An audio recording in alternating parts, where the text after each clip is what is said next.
Jury selection begins today in Marshall County in the case of Jerry Walker Jr., a Paducah man accused of starting a fire in a dormitory when he was a student at Murray State University.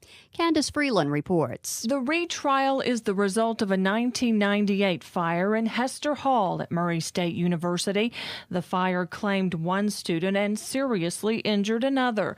Circuit Judge Dennis Faust will preside over the proceedings.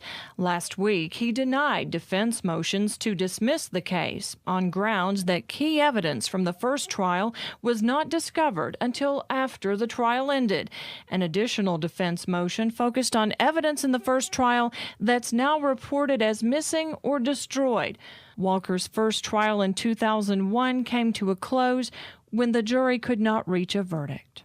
The retrial of Jerry Walker Jr. continued today in Marshall Circuit Court with testimony from a college friend of Walker's. Candice Freeland reports. The court heard testimony from Matt McBride, a college friend of Jerry Walker Jr., who, like Walker, lived on the fourth floor of Hester Hall the night of September 18, 1998.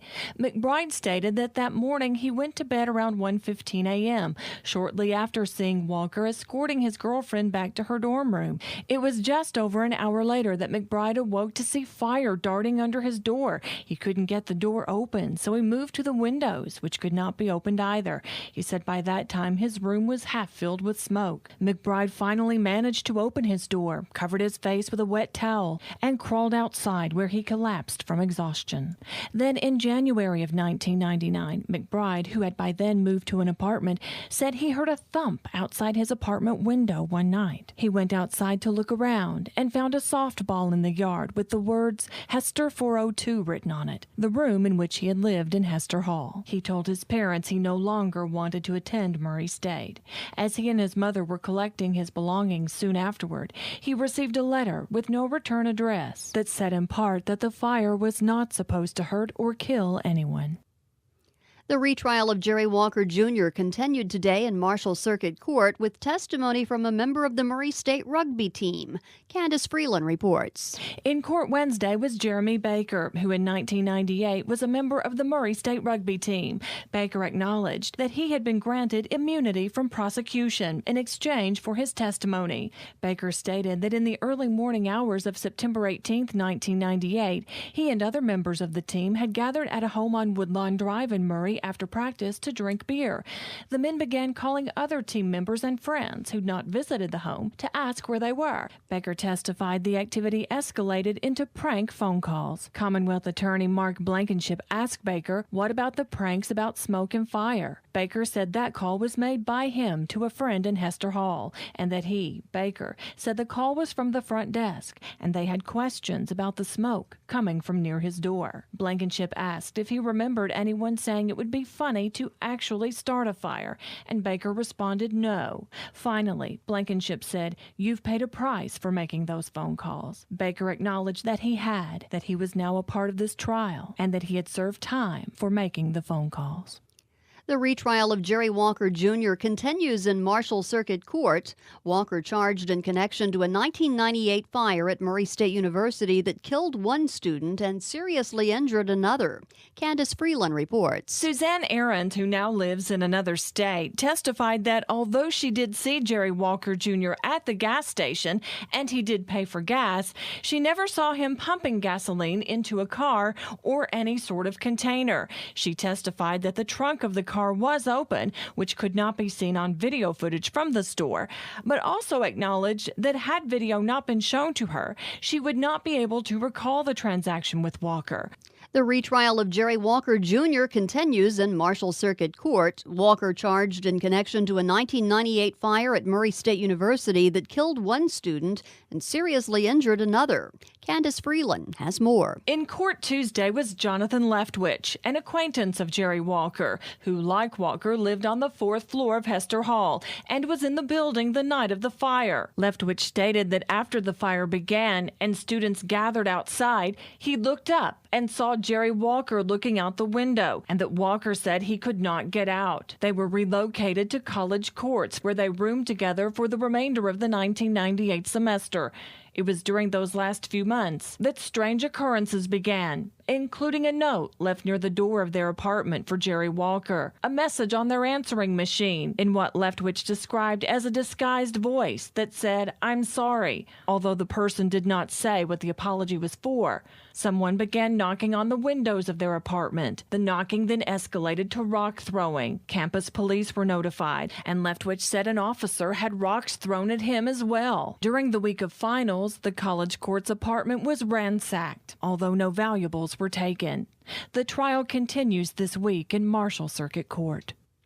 The retrial of Jerry Walker Jr. continued today in Marshall Circuit Court and featured an interview between Walker and Kentucky State Police from 1998. Candice Freeland reports. The interview between Kentucky State Police Detective Don Woods and Jerry Walker Jr. in November of 1998 was gripping, as Walker was confronted with analysis of his handwriting samples, and Woods told him that if he had anything to say, he'd better go ahead and do it. Woods told Walker that analysis of an anonymous handwritten note that Walker found on the windshield of his car just days after the September 18th fire indicated that he wrote the note himself. Walker provided Kentucky State Police with a second set of handwriting samples, and Woods told him that if the second set came back positive, he'd have no mercy on him, as Walker had repeatedly denied writing the note.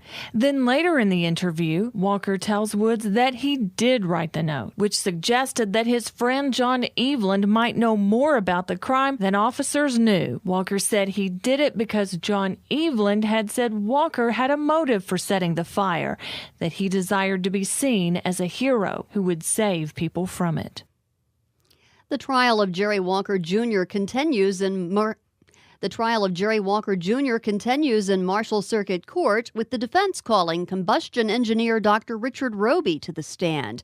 Candice Freeland was there. Dr. Richard Roby testified on Monday. He's a combustion engineer. He's also president of Washington Science and Engineering Incorporated. Mark Blankenship was clearly agitated at having to take Roby to task for his near dismantling of results of tests from Blankenship's expert witness of last week, Dr. Greg Gorbett. Gorbett testified on Friday that after a series of 11 tests, it was determined that it would take 1/2 to 1 gallon of gasoline to produce the damage seen in Hester Hall the night of September 18, 1998. Roby conducted his own tests using Gorbett's models and concluded it would have taken 3 gallons of gasoline to produce the damage at Hester Hall based on underventilation. In underventilation, carbon monoxide eventually turns to soot because there's no air present to allow it to continue to move and thrive. Roby testified that both Mike Pretty, who was seriously injured, and Mike Minger, who perished, were both found covered in soot. And since there were windows and doors open that night, there would have to be more than 1/2 to 1 gallon of gasoline present in order to produce the carbon monoxide that would produce that amount of soot. Blankenship eventually asked Roby, "Can you sit there as a human being and tell me that if only 1 gallon of gasoline was used in this fire, Michael Minger would not have died?" Roby answered, "Yes."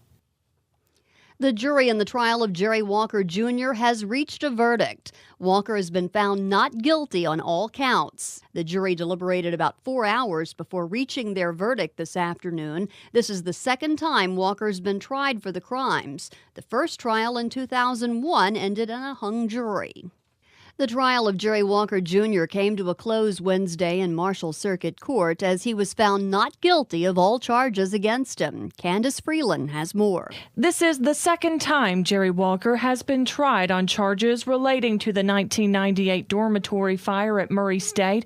The fire permanently injured student Mike Pretty and killed student Mike Minger. The first trial in 2001 ended in a hung jury, but Wednesday's verdict came back after 4 hours of deliberation, not guilty on all 17 counts. Those charges included arson, manslaughter, assault, and wanton endangerment. In his closing argument, Commonwealth Attorney Mark Blankenship quoted Sir Walter Scott when he said, "Oh, what a tangled web we weave when first we practice to deceive." He said Jerry Walker had spun enough web to create a hammock. But in his closing argument, defense attorney Richard Null said the logic, the science, the witnesses, and the evidence have a verdict that's apparent that Jerry Walker is not guilty. On Wednesday, the The jury agreed.